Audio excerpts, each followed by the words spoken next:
अरे धीरे ही बोल जा मेरा। तू बता यहाँ मन आने टाइम कड़े मैं पढ़ाऊँ था ना आके थकना हो समझा करो मेरा।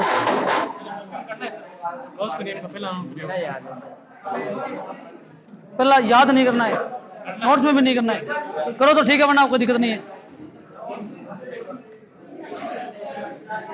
हाँ भाई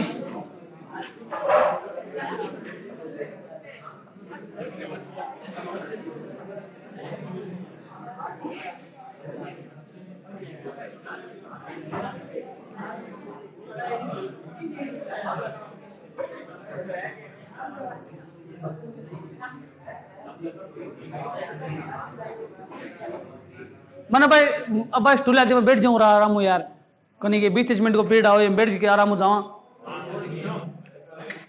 कोनी के बताओ कहाँ तक करवाया।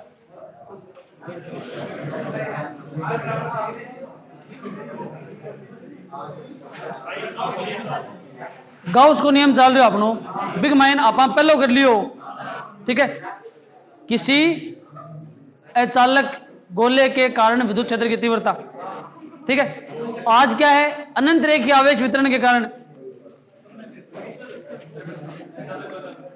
अचालक गोला तो हो गयो काले।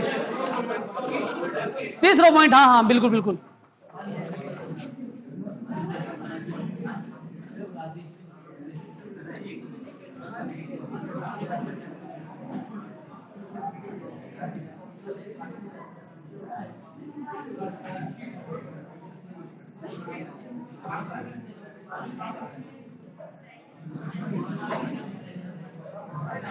अचालक गोले की आंतरिक स्थिति में विद्युत क्षेत्र ठीक है।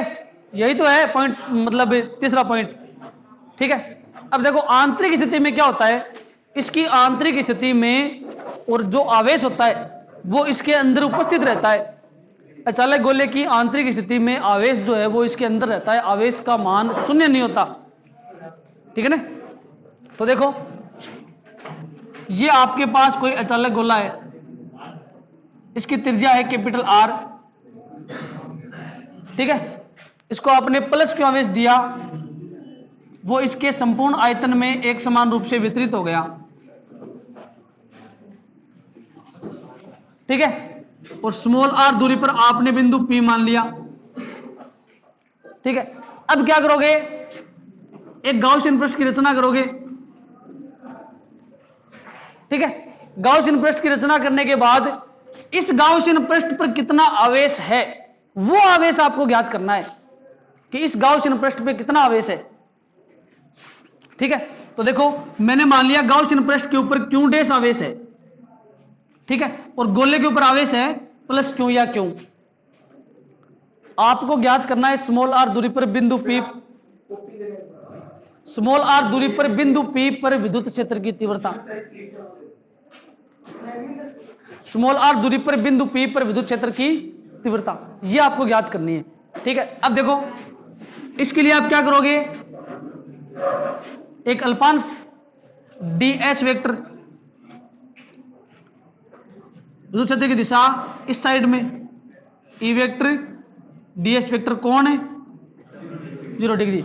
अब थाने प्लस क्यू से मतलब को नहीं थाने मतलब है क्यू डैश से ठीक है। गाउसियन पृष्ठ पे आवेश है क्यू डैश ठीक है। अब देखो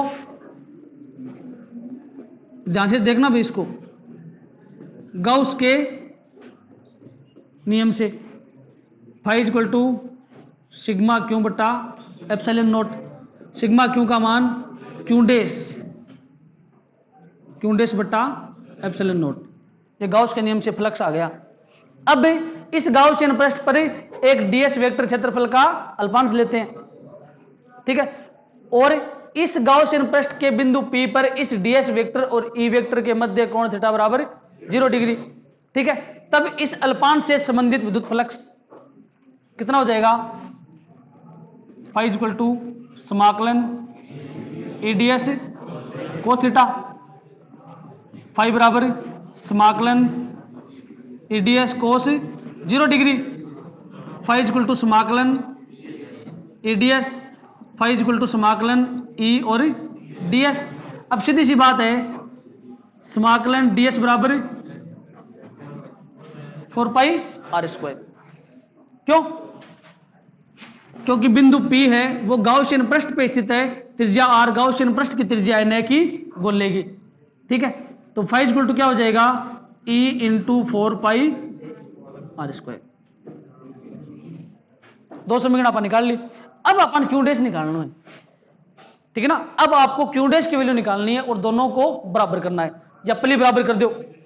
ठीक है, ट्रिक बता रहा हूं मैं आपको, मतलब जो करने का तरीका है वो बता रहा हूं मैं आपको। ठीक है ना, थ्योरी वगैरह क्या है वो बुक में लिखी हुई है, नोट्स में लिखी हुई है।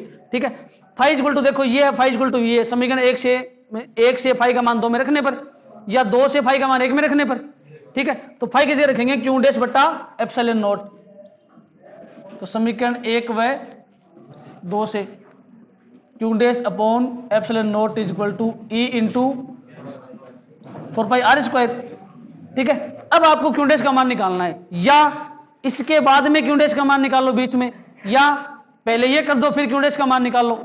ठीक है, स्टेप कैसे भी आप ऊपर नीचे कर सकते हो, स्टेप में कोई दिक्कत नहीं है। ठीक है, तरीका आना चाहिए बस आपको। ठीक है, क्यू डैश का मान निकालना है आपको। तो देखो एक मिनट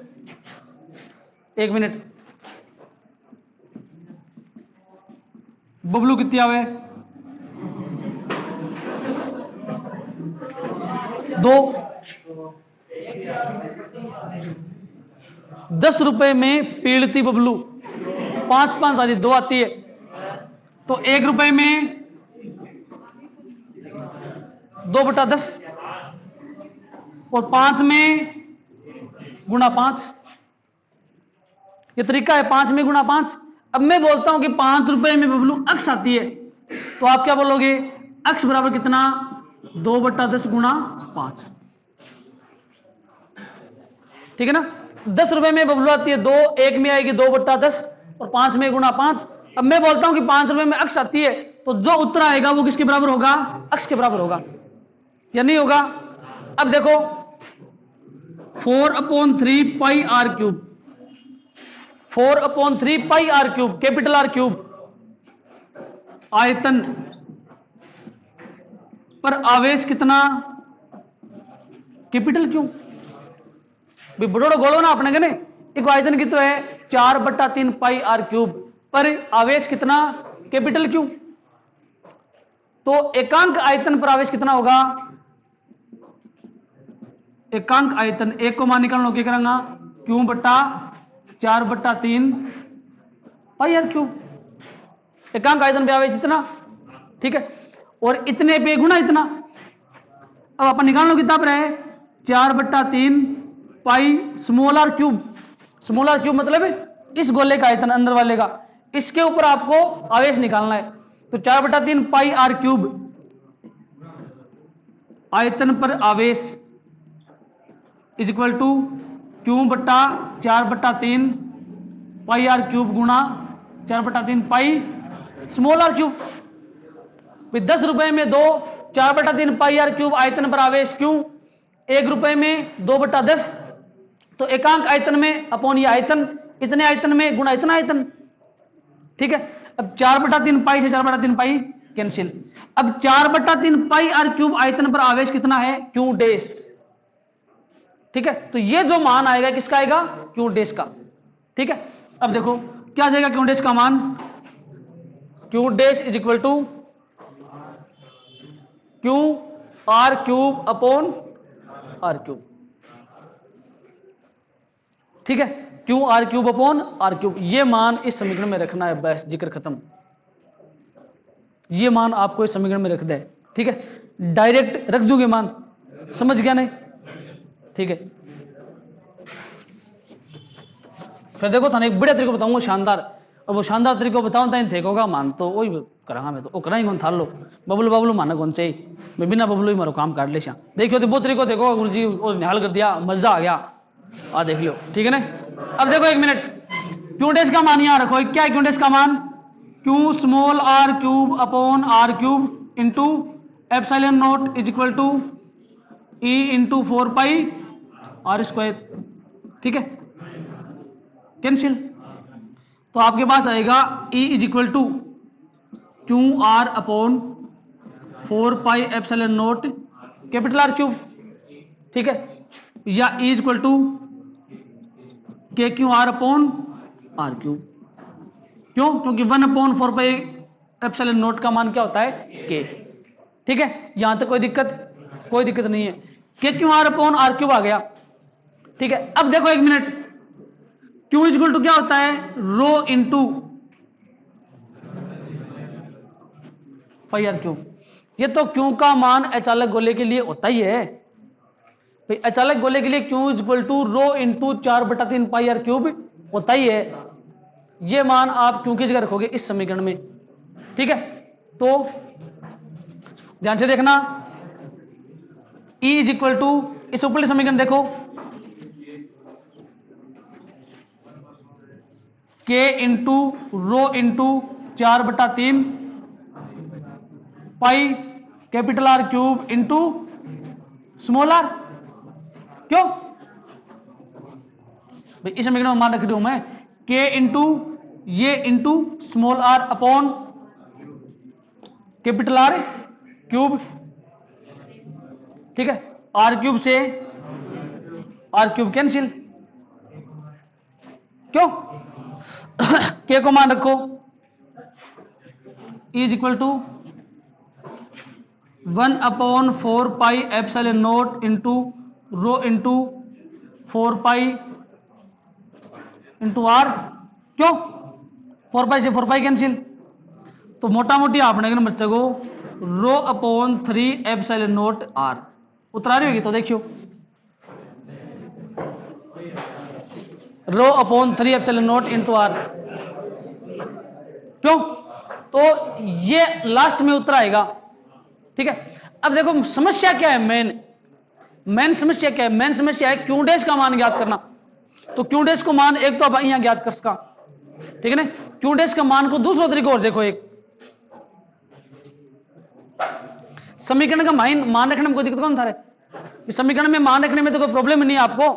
ठीक है, आप यहां तक पहुंच गए।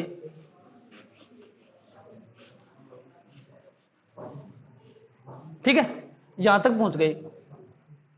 ठीक है, अब देखो एक मिनट ध्यान से देखो, क्यू डैश को मान निकालने की विधि थे, लिख भी इसको लिखो तो बीच में कटे भी, रब में लिख लियो, लास्ट में लिख लियो, एक तरीको है। ठीक है, ध्यान से देखना इसको भाई। अचालक गोले के लिए आयतन आवेश घनत्व, आयतन आवेश घनत्व कितना होता है? रो इज इक्वल टू क्यू बट्टा वी।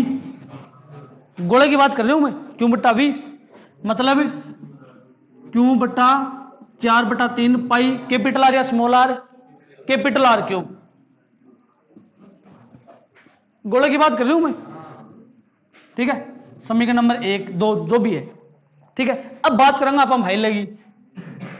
ठीक है,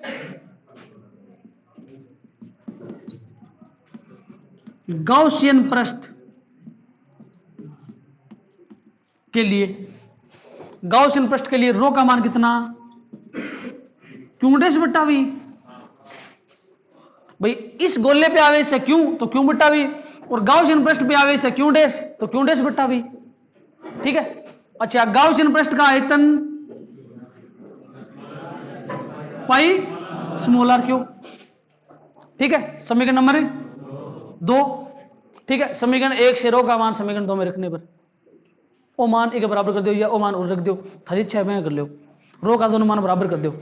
ठीक है, तो समीकरण 1 व 2 से यो मान उड़ रखा पर रो की जगह, या ओ मान उड़ रख दो, एक ही बात है। तो ये मान आप यहां रख रहे हो, तो q dash upon 4/3 pi small r cube is equal to q बट्टा 4/3 पाई 4 पाई से 4 पाई कैंसिल। ठीक है ना, के1 से उधार गए, क्यू डैश बट्टा r cube is equal to q बट्टा आर क्यूब, और q dash is equal to q r cube बट्टा आर क्यूब।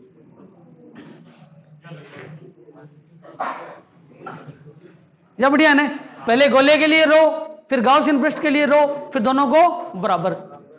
ठीक है, बराबर करने के बाद क्यू डैश का मान आएगा।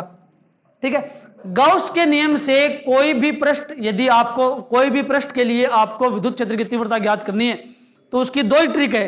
पहली, phi is equal to q बटा एप्सिलॉन नॉट, दूसरी phi is equal to EDS cos zero. EDS cos zero, वो चालक गोला हो चाहे अचालक हो चाहे कुचालक कोई सोई हो। ठीक है, फिर आंतरिक स्थिति में, अचालक की आंतरिक स्थिति में आपको दिक्कत आएगी, वह दिक्कत यहां मिट लियो। ठीक है, अब अगर ये चालक गोला होता, वो चालक होता तो क्यों कितना होता जीरो, क्योंकि चालक के अंदर क्यों होता ही नहीं है, तो ई इन का मान क्या हो जाता जीरो। ठीक है, अब ई इन है वो कितना है, के क्यू आर बटा आर क्यूब। ठीक है, तो क्यू डैश का मान आप इस तरीके से भी ज्ञात कर सकते हो। ठीक है, तो लिखना चाहो तो लिख सकते हो इसको। ठीक है ना, रब में लिख लो या फिर में कहीं पर भी इसको लिखो।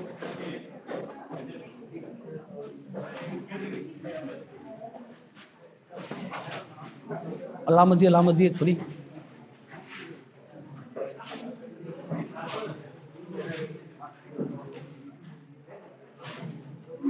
तुम जान सकते फोन पड़ जाओ मेरे, ग्राउंड काट दिया घर का।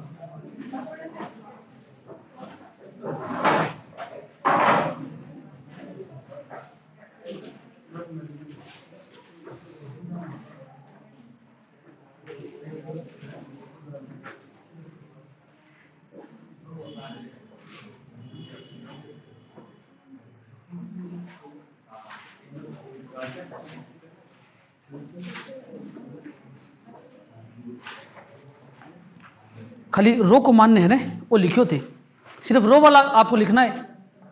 ये लाइन लिखनी है, उसके बाद में ये लाइन लिखनी है, बस।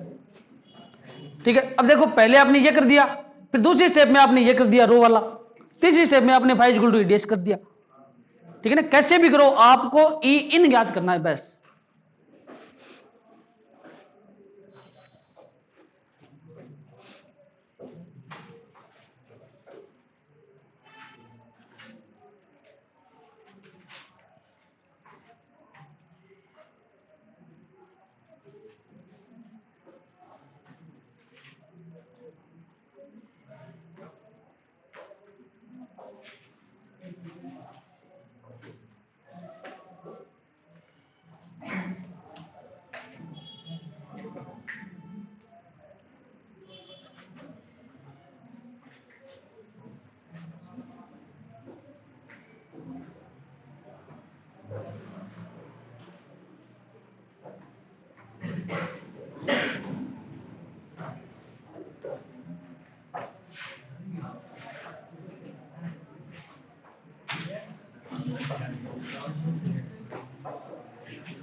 स्टेप समझ गया ना पूरी, है ना, कोई दिक्कत नहीं स्टेप में।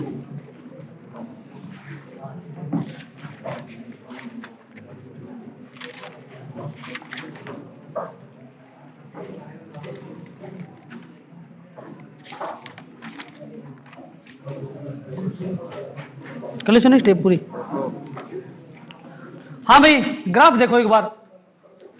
अचालक गोले के कारण विद्युत क्षेत्र व दूरी स्मॉल आर के मध्य वक्र।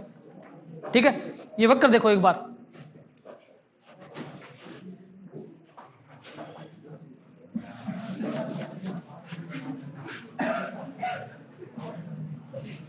वक्र का मतलब होता है ई और स्मॉल आर के बीच में वक्र, कैपिटल ई। ठीक है, 3 बार आई, ई आउट, ई सरफेस और ई इन। ठीक है ना, 3 बार आई। अच्छा, कोई चीज किसके ऊपर निर्भर नहीं करती है उसकी ग्राफ आती है सीधी डायरेक्ट। ये ग्राफ आएगी। कोई चीज किस पे निर्भर नहीं करती, जैसे ई है वो स्मॉल आर पे निर्भर नहीं कर रही है, तो E directly proportional to r की घात 0, उसकी ग्राफ ये आएगी। ये तो आ गया ई और ये आ गया आर की घात 0, ग्राफ सीधी ये आएगी। आर की वैल्यू आप यहां लेते हो, ई की वैल्यू यहां लोगे, तो ग्राफ कैसी आएगी? इस तरीके से।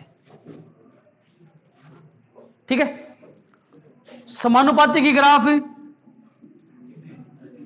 सीधी रेखा और वित्त समानुपाती की ग्राफ परवलयाकार। ठीक है। चलो अब देखो, ध्यान से देखना इसको एक बार।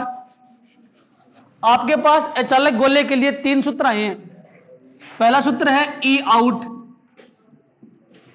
Is equal to k Q upon are square. कहने का मतलब है ई आउट समानुपाती 1/r²। ग्राफ किसी आओगी? परवलयाकार। सेकंड आपके पास ई पृष्ठ के क्यू बट्टा कैपिटल R²। इसमें स्मॉल आर पर निर्भर नहीं करता है, मतलब एक ग्राफ क्या जाएगी? खड़ी रेखा। ठीक है। तीसरा आपके पास ई इन is equal to k q are बट्टा कैपिटल R³। इसकी ग्राफ ई इन समानुपाती स्मॉल आर। ई इन और आर में ग्राफ कैसी आएगी? सीधी रेखा। ठीक है। हाँ तो देखो, अच्छा ई इन मतलब हाईली साइड में, ठीक है ना। अब देखो ये तो हो गई आपके पास वाई एक्स, ये हो गई आपके पास एक्स, बीच में 0। माइनस क्यों आवेश भी गोले को दे सकते हो आप, और प्लस क्यों आवेश भी दे सकते हो। ठीक है। तो आर की वैल्यू माइनस में भी आएगी और प्लस में भी आएगी। ये मैंने स्मॉल आर ले लिया एक्स पे या वाई एक्स पे। ठीक है। ये ग्राफ आएगी आपकी आर बराबर आर, पृष्ठ की। क्यों? क्योंकि पृष्ठ के ऊपर आर है वो, स्मॉल आर है वो निर्भर नहीं करता है।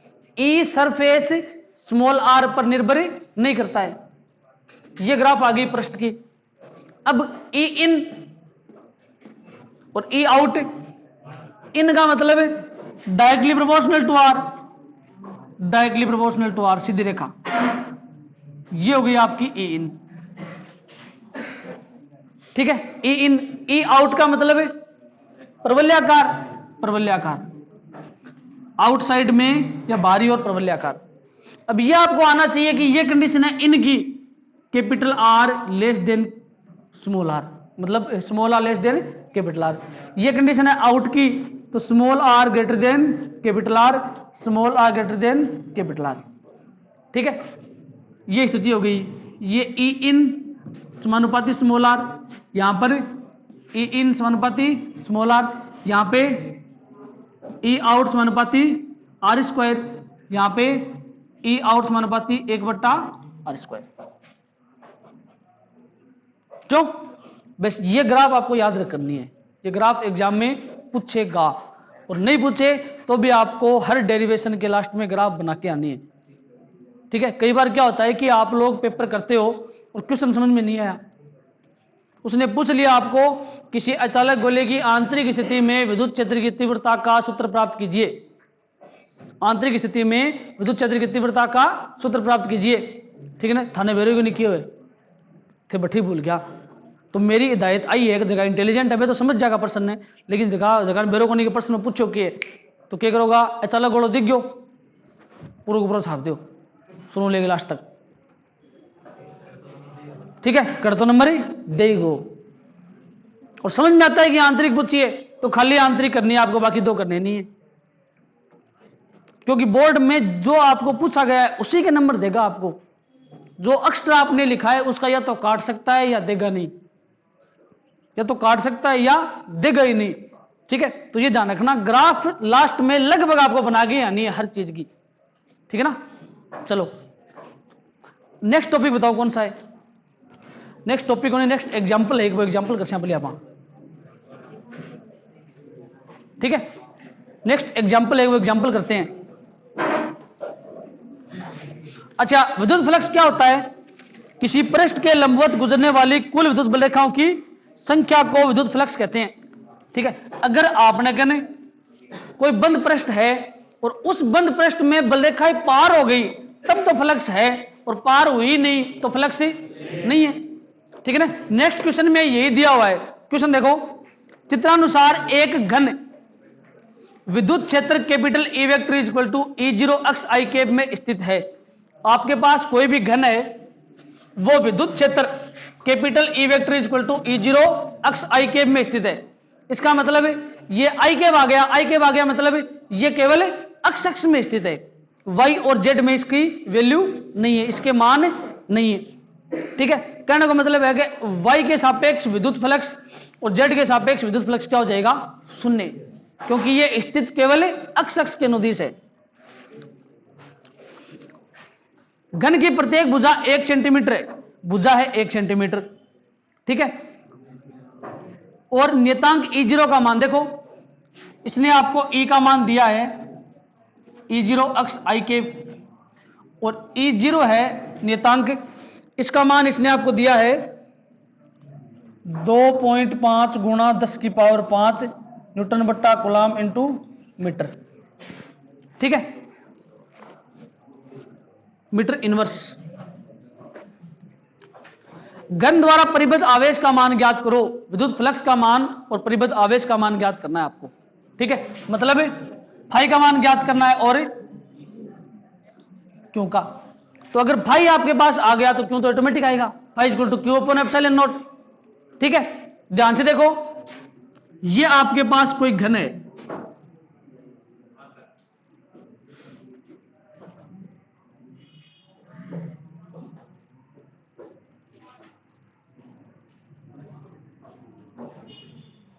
ठीक है, ये हो गई अक्ष अक्ष, ये हो गई और ये हो गई जेड अक्ष। ठीक है, एक्स अक्ष के सापेक्ष आई कैप होता है, इधर है माइनस एक्स के सापेक्ष माइनस आई कैप। विद्युत बल रेखाएं या विद्युत क्षेत्र इस साइड में होगा। ठीक है, इस तरीके से विद्युत क्षेत्र आ रहा है कैपिटल ई वेक्टर। यहां पे ई वाई का मान 0 और यहां पे ई जेड का मान 0, ई वाई 0 और ई जेड 0। क्यों? क्योंकि ये बोल रहा है वाई और अक्ष के सापेक्ष विद्युत, जो वाई और जेड है उसके सापेक्ष विद्युत फ्लक्स है ही नहीं, ये अक्ष अक्ष में स्थित है खाली। ठीक है, और देखो आई के बारे में। ठीक है, अब मैंने एक बात बताओ थी, जब हम इन मान लियो अक्ष, इन मान लियो वाई, तो यहां से लेके जितने भी मान होंगे वो सारे मान स्मॉल अक्ष के ही तो हैं या नहीं है।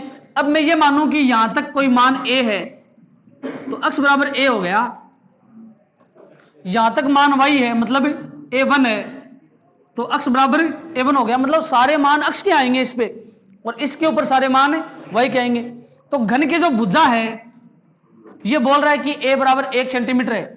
ठीक है, तो ये हो गया A और ये भी क्या हो जाएगी A, और डब्बो इं को पड़े और डब्बो इं पड़े सीधो थन लग गए बंको पड़े, मतलब अब भुजा है ना आई के इं है सीधी।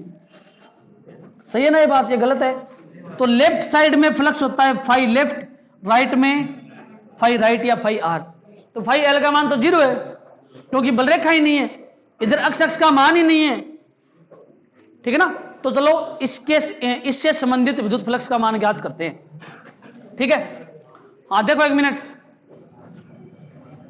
फाई एल बराबर ई vector dot S vector. S क्या है? इसके इस पृष्ठ का या इस फलक का क्षेत्रफल, ये एक वर्ग हो सकता है। ठीक है ना, या आयत मान लो जो भी है, लंबाई गुणा चौड़ाई या भुजा गुणा भुजा होगा। इसका मतलब मैं यदि इस साइड का एस निकालूं तो वो आएगा भुजा गुणा भुजा आई कैप, और इस साइड का निकालूं तो भुजा गुणा भुजा माइनस आई कैप, क्योंकि माइनस साइड में दिशा। तो एस वेक्टर का मान मेरे पास आएगा ए स्क्वायर आई कैप। हालांकि ए का मान 1 सेंटीमीटर है, ए का मान 1 सेंटीमीटर है, वो बाद की बात है। ए इक्वल टू 1 सेंटीमीटर 10⁻⁻2 मीटर। ठीक है। हाँ, अब फाई एल की बात कर लें आप। चलो ठीक है, phi L equal to E vector का मान ई नोट अक्स i cap dot S vector का मान ए स्क्वायर आई कैप। हाँ वो साइन करो और अभी बजरंग के नाम लिखे हैं तो मैंने या कोई विकास जी नाम हुआ हाँ। जो भी आप थे एक बोलो उनके नाम से एक मार के साइन कर दो उसको ना। हो गया। ठीक है, अब देखो 1 मिनट, अक्स का मान लेफ्ट साइड में है ही नहीं, यहां पर है बिंदु ओ से मतलब ओ है ना, इली साइड में अक्स को मान है, इली साइड में अक्स को मान कोई नहीं क्योंकि वो तार है ना, कोई ऊपर पड़े सीधो। ठीक है, आवाज मत करो। तो यहां पे x बराबर क्या है 0, लेफ्ट साइड में x बराबर 0 है, या कोई फ्लक्स नहीं है, बल लिखा ही नहीं है तो फ्लक्स भी नहीं है। फाई एल का मान क्या हो गया 0। अब फाई आर को मान निकाल लें आप। चलो, फाई आर इक्वल टू वही सूत्र E vector dot S vector, phi r बराबर ई नोट अक्स i cap dot a square i cap. इधर जो आई कैप आएगा वो शायद माइनस में आएगा, तो माइनस में हो चाहे प्लस में हो अपन के मतलब है तो 0 है भाई। इधर जो एस का आई कैप है वो क्या है माइनस में। ये जो है क्षेत्रफल सदिश, इसकी दिशा इस साइड में, इसकी दिशा इस साइड में, तो इस साइड में तो आई कैप और इस साइड में माइनस आई कैप। मदन जी सर हाँ ठीक है, लो तो केमिस्ट्री पढ़ाते हैं ना? नहीं जी पढ़ाते हैं केमिस्ट्री केमिस्ट्री आप फिजिक्स पढ़ाते हैं, मैं केमिस्ट्री सर जी। फिजिक्स फिजिक्स फिजिक्स कोई बात नहीं, वो नाम ऊपर लिख दो। वो उन्होंने तो मुझे यही बताया लिख दो, लिख दो, यहाँ लिख दो, नहीं था लिख दो। हाँ।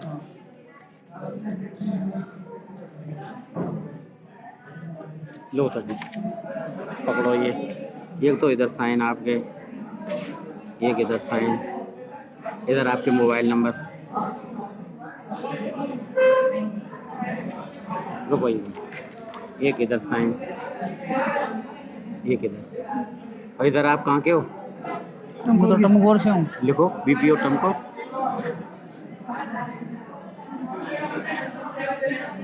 लिखो जिला झुंझुनू, तो लिखो तहसील मसीदा जिला झुंझुनू। प्रॉपर टमकोर के ये सर जी हैं। चलो, ये आपकी फिजिक्स की 4 किताबें, ठीक है, है ना, ये ये रही, तीन ये रही। ठीक है, साइन ठीक है। करवा लेता हूं, है ना। साइन साइन की हिंदी में किए हैं। 12th के मीडियम के ना। 11 12 चारों हैं हाँ, ना, ठीक चार ठीक साइन। ठीक। हाँ, अरे 1 मिनट, अब अक्स का जो मान है वो क्या हो जाएगा, इस साइड में जो भी मान है अक्स का, ठीक है, तो अपना अक्स यहां तक ही तो है, आगे जो मान है अक्स का वो अपने को चाहिए ही नहीं, अपने को यहां तक का मान चाहिए, तो क्या हो जाएगा अक्स बराबर ए। ठीक है, फाई आर इक्वल टू क्या हो जाएगा E naught dot a i cap dot a square i cap, E naught a cube dot i cap dot i cap. I dot i का मान क्या होता है 1, तो आपके पास फाई आर का मान क्या आएगा ई नोट ए क्यूब। ठीक है, ई नोट का मान दिया हुआ है, ए का मान कितना है 10⁻⁻2, 1 सेंटीमीटर है भुजा। फाई आर का मान निकाल लीजिए, कुल फ्लक्स कितना हो जाएगा phi L plus phi R. Phi L तो 0 है, ठीक है, तो फाई का मान आपके पास जो भी आए, फाई इक्वल टू क्या लिखोगे क्यू अपॉन एप्सिलॉन नॉट, और q equal to phi epsilon naught, तो क्यू का मान निकला होगा ने। ठीक है, ये क्वेश्चन इंपॉर्टेंट है, एग्जाम में आ सकता है इसलिए बताया मैंने। ठीक है, एग्जाम्पल है ये 2.8 का एग्जाम्पल है। ठीक है, वो किसी को दिक्कत तो नहीं मानती। ठीक है,